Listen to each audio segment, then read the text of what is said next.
Hi, it's Alan Crawley. What we're going to do today is we're going to look at the three fatal marketing mistakes that small businesses must avoid. It's important for you to understand that these are not all the mistakes that a business can make. It's not an all-inclusive list or an exhaustive list. But I do believe that these are three of the most important mistakes that every business owner must avoid making. So, let's not waste any more time and let's just jump right into it. Okay, let's get started. As I mentioned, we're going to look at the three fatal marketing mistakes that small businesses must avoid. Now, if you've read through the content on my website at all, you may already know that we think about marketing differently. We think about marketing in a more non-traditional way. You see, the traditional definition of marketing has always been the introduction of your company's products and services to prospective customers. Now, by reason of definition, business owners have pursued the traditional methods of marketing, and these include various forms of advertising, hiring salespeople, telemarketing, direct mail, referral programs, web marketing, and many others. Traditional marketing approaches can work, but many times they do not. Now, what I mean is this. They don't work if it does not create a paying customer.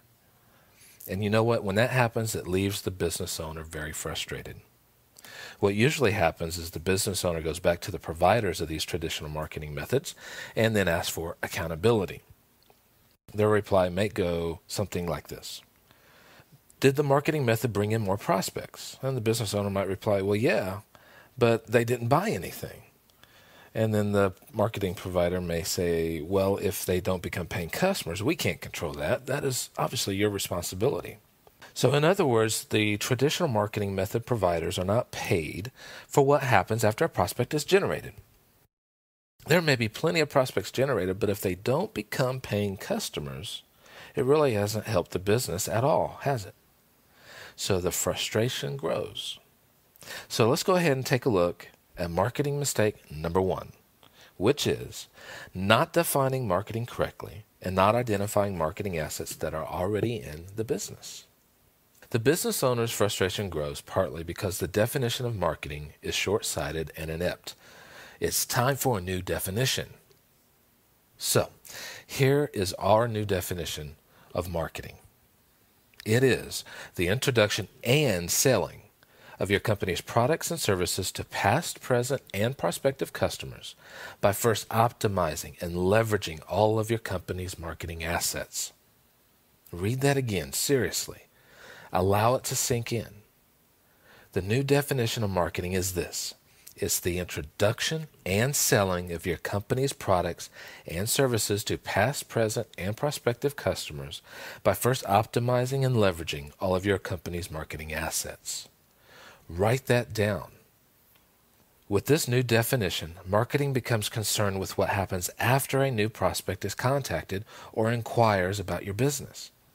You see, embrace this new marketing definition and you will see a positive shift in your marketing efforts. Now, because of the inadequate definition of marketing that has prevailed, business owners think of marketing assets as only their advertising or the accumulation of new prospects and customers. Now, you got to understand that this is a very short-sighted view of what marketing assets are. Here is a brief list of marketing assets. Past customers, current customers, your sales staff, company advertising that's already in place, referral programs, current sales and marketing processes, your company location, your company expertise, your reputation, time in the business and relationships with other businesses, etc., etc., etc. It is very important for business owners to see all of these as marketing assets. If a business owner will begin to look at marketing in a different way, thereby accepting the new definition of marketing, then they will find new sales and profits waiting for them. Okay, marketing mistake number two. It is the failure to build a marketing plan around the three ways to grow a business. Every time I ask a business owner for a description or a written copy of a marketing plan, their plan always focuses on getting more prospects, more prospective customers. This is to be done by advertising or web marketing, trade shows, direct mail, telemarketing, hiring more salespeople, etc., etc. But I have to tell you, and you need to understand this clearly. Increasing your prospects is only one way to grow a business. Okay, so in other words, all plans are made under the traditional definition of marketing. Remember the introduction of a company's products and services to prospective customers?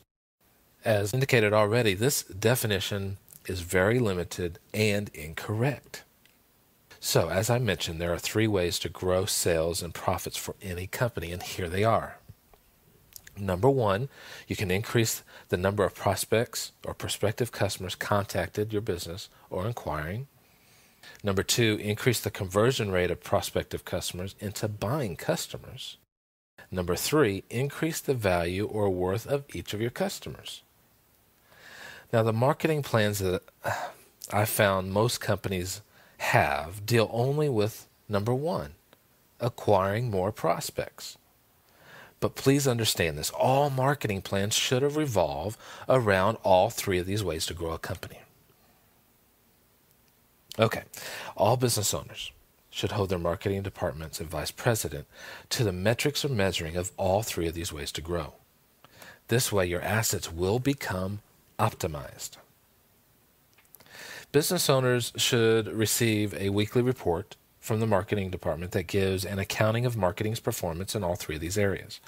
The conversion rate doesn't only apply to salespeople closing sales, but it also applies to web click-through and conversion rate, direct mail response rates, telemarketing response rates, on and on.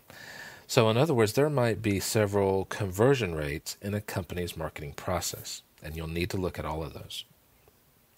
Now, the value or the worth of each of your customers is increased by doing more upselling on the front end, okay, and more back-end selling after a prospect becomes a customer. Now, the 3 numbers of prospect contact rate, conversion rate, and value level are the numbers a business owner should have a daily accounting for, and they should insist that the marketing department's plan revolves around all 3 of these ways to grow.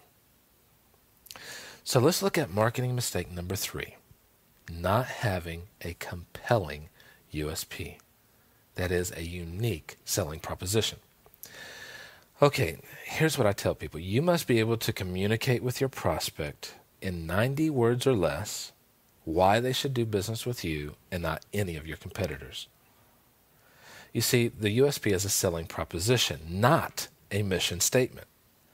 Prospects and customers, you know what? They don't even give a hoot what your mission is. They only care what you can do for them better than anyone else. That is your USP. What can you do better than anyone else? So let me ask you, what is your USP?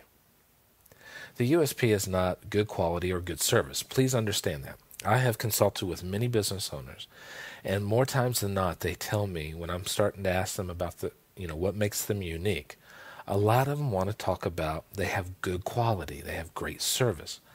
And I have to inform you, everybody, every prospect, every customer out there already expects that from any business. So it's a given now. So that does not make you unique, saying that you have good quality or good service.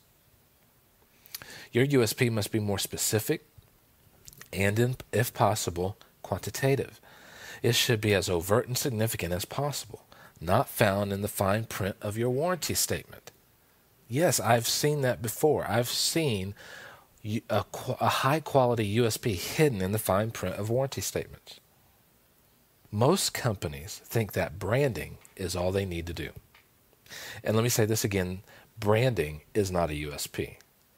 Now, yes, it might be a description of your company or a position in the market that you want to take, but again, these are not USPs. But I will say they can support and help introduce your USP, but they are not unique selling propositions. All right. Business owner, please understand this.